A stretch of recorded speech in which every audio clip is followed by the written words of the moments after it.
Curtis wanted me to kind of show what I did on his image here real quick. So we are going to just load it up as I did. We're going to do a rotate so that I'm looking at them up and down. And to start here, we'll do a quick crop. I see the hairlight in there. We have this set at 4 by 5, and you can set the resolution, or I leave it blank to keep the resolution the way it is, to keep the file size the way it is. I'm going to just do a little crop. Get rid of some of the air. There we go. Hit enter, and we've got the image. And just for the heck of it, let's pump up the levels just a touch here. Slightly underexposed, as he should be. That looks pretty good. And he asked about how to tilt the head, how to fix that pose. So what I did was I just came in here real quick. And I would take more time on this if I was doing this to an actual customer's image that's going to end up being a rather large family picture, but this will give you the idea. Do a copy and do a paste, and her head is now pasted on top as we see it right here, which is right over the top of the other one, so we don't see it.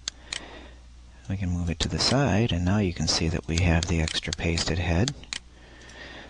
I'm going to put it back and grab the corner. See, as I move to the corner here, the little pointer changes, and I can tilt her head. I like that tilt. I'm going to hit enter to lock it in, and now I can see her face over here, so I'm just going to drag her over, and let's see down here in the neck. Let's line up the neck, and now we see her head over here. That's easy enough. We switch layers by clicking the underneath layer, the background layer. Using the clone tool, I'm going to sample some of the background up here and just take that out. And now she has a new head tilt. Now, messing around down here, I have a little bit of trouble there with her ears, so I can just define that area a little more. And then when I come in with the clone tool, I get a nicer, cleaner edge. Now I also see here that I have her ear down here. So what I'm going to do is, as long as I've got that selected, I'm just going to do a select, inverse, and now I can clone on the other side. So I can take some hair here, whoops, sample, take some hair and push it up. And I see a little neck here, so we can just run that up too. And we have it. And then we're going to get rid of the requester there, and she now has her head tilted. Easy enough. He also asked how to soften the background so quickly. And normally I wouldn't go quite so quick, but since this is just for demonstration purposes when I do it on Portrainet, I'll just do it real quick, and I'll grab, by clicking here, just roughly the outline of the subject. And the reason I do this is I'm going to feather later. So I'll just kind of come in here. If I get too close and then I feather, I'll actually blur part of the sleigh or part of the subject, and I don't want that. So there we have it. It's selected, and now we want to feather that. And the feather amount will depend on how large the image is. I've downsampled this somewhat, so I don't want to feather it as much as if this was the original image. And I'm going to do a select, feather, and I'm going to select this probably, let's try 15. Now, once we've done that, we're now going to go up to filter and blur, Gaussian blur, and oops, you can see I'm blurring the inside here and not the outside. And I'm also not blurring her face because she hasn't been flattened. Let's first flatten that because the tilting of the head is over with. So flatten it to become 1, and I've selected the subjects instead of the background. I'm just going to go up to select and do inverse, which inverts the selection. Now we go up to blur, Gaussian blur, and now we're blurring the background. And as I start to turn it up, you'll see the wrinkles just get ironed out and disappear. Problem is, if you go too much, trying to make it to show you why I feathered it here, I could actually feather it more, because you can see now that the wrinkles are still inside, but we're not quite getting up to the subjects. So I'm going to cancel that. I'm going to feather some more. I'm going to do a select, feather, and we've already feathered some. Let's feather another 20 and play with that blur again. We're going to turn it way up, much more than we need, because I want to see how far is too far. And what starts to happen here is you'll see that there's kind of a blue halo right here along this edge, and that's because we've feathered in and we're actually now picking up some of the sweater when we blur. So it's throwing some of the sweater out here, but of course it's all blurred, so you just get this halo. So that's too much, and that's why we feather the edge. And I'm bringing it back here. You can see it's a little too sharp. We'll bring it in just to where it looks soft, maybe there. And that might be too much, but we'll just do it for the sake of the video here. Click OK. And as long as we have that selected and feathered, we might as well darken it a little bit too. So let's go to Image, Adjust, Levels. Let's just darken that background a little bit. This makes it a little richer and allows the subject to stand out a little more. Now normally you'd want to bring this up on a subject, but we don't want to do that on the background, so we're going to keep the lighter parts of the background down. That looks pretty good, much richer already. And as long as we have it selected, why don't we just grab the burn tool here. And I'd like that top to darken as well. A little bit down here. Might go all the way around the edges. If we want, as I've shown in other how to apply a vignette, we just grab that black, very transparent opacity of about 8%. And you can just add a little bit of vignette, like so.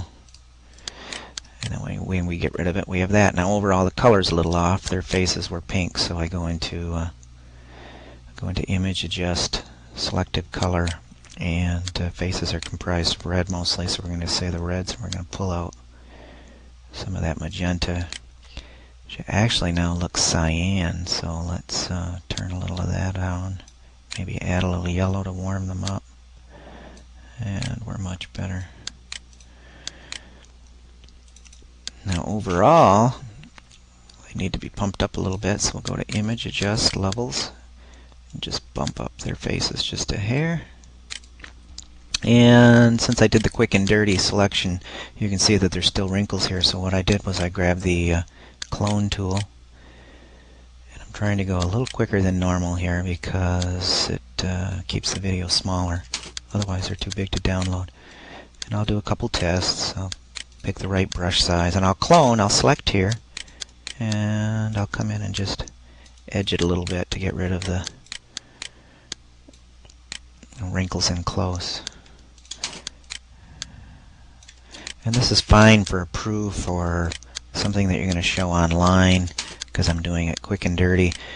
If it's the actual customer's photograph and it's going to be a nice large print, you're going to want to do a nicer job. Then what I would do is, instead of selecting so quickly way outside of the subject's line, I would zoom in and I would click very closely and very detailed right along that edge, and I wouldn't feather it then. But that takes a lot more time. So when I'm doing these for Portranet, I'll just do them quick and dirty because they're going to be fairly small, and most people won't see the little flaws. So again, you can just get rid of those wrinkles quick. Slipping down here. I'm constantly sampling. I'm sampling just to the right, and when I bring it in, I'm just copying in the background that falls to the right of the area I'm cloning. See? I'll work my way down, sample. There's a few here. And as we get down here, we see that I didn't select in very close, but it's kind of a dark area. You can actually just kind of mush it up a little bit. Same here. I'm going to sample right here and just kind of smush it up. You could also grab the blur tool up here. See, we have blur, sharpen and smudge, blur, and just blur that out a little bit. It doesn't even matter if you blur the skids there a little bit. Just soften all that. And because it's softer, your eye isn't drawn down there, which keeps it more up on the subject. You don't want to go too far so that it looks weird. Otherwise you're going to think everything else is in focus, but that's not. It's just a little. And then go back to the clone tool. You can either clone it. If I clone from out here, this is quite dark and this is quite light, so it's not going to match. So I'll clone from right inside and just pull out some of those wrinkles here. And I'm sampling constantly. It's like sample, sample, sample, sample, sample. I'll work my way up. Same thing over here, sample to the left, drag it in, I'm working my mouse up here. I got one of those little wheels, so I just spin the wheel. And you can see in here it's got a little problem. Now it's fairly dark in there, so all I really need to do is just take a brush size, changing my brush here, which is just out of the video range, sorry. And I can just burn that down too, just so it matches better. And I could grab the blur brush and shrink that a little bit and blur that as well. And we're going to zoom out. That's pretty much it. All the wrinkles are gone, color's better. And we can go in and do the other things that I've shown in the other videos. We can soften eyes and retouch skin and smooth her chin a little bit. Pull the saturation out of her teeth to whiten those up a little. If it's a smaller print, I'll just come in here with the clone tool, and you can see your chin's a little rough and blemishy. I'll sample an area here and just click all over and smooth that out. Otherwise, if it's going to be a larger print, I'll get right in there with the what do you call that thing? The healing tool. This thing here. And I'll just sample a spot and heal. But sometimes, see, that can cause problems if you don't have a big enough area to work on. And we don't want to get rid of her freckles. That's part of her, but she's got some little blemishes and flaws that could be quickly removed. And then to finish it up, what I did was my usual softening technique, where I just take it and clone the layer, go to the bottom layer, go to filter, blur, Gaussian blur, blur the entire thing about that much, go to the top, go to transparency, make the top one slightly transparent. It also helps if you see it at full size. Watch this little girl's face right here. See it at full size, so when you make it slightly transparent, you can see if you've gone too far. See, that's too far. It's too crisp. So just enough to knock the edges off things. Just gives it a richer look. So in this case, it's about 85%, which seems to be about normal. You might want to go a touch further. It's all personal taste. And then go to flatten. And then you can get in there and grab the sharpen tool over here. And shrink that brush a little bit and just hit those eyes one last time, just to bring them back. That's a cute little girl here. And there we have it. Shrink it down. If you like and your taste calls for it, you can go in and burn down those edges even more. Oops, I bumped a menus requester. It's a little bit too light over her head. I want to keep the eye down into the subjects here. So I'm just going to darken that a little. And that's a little light too.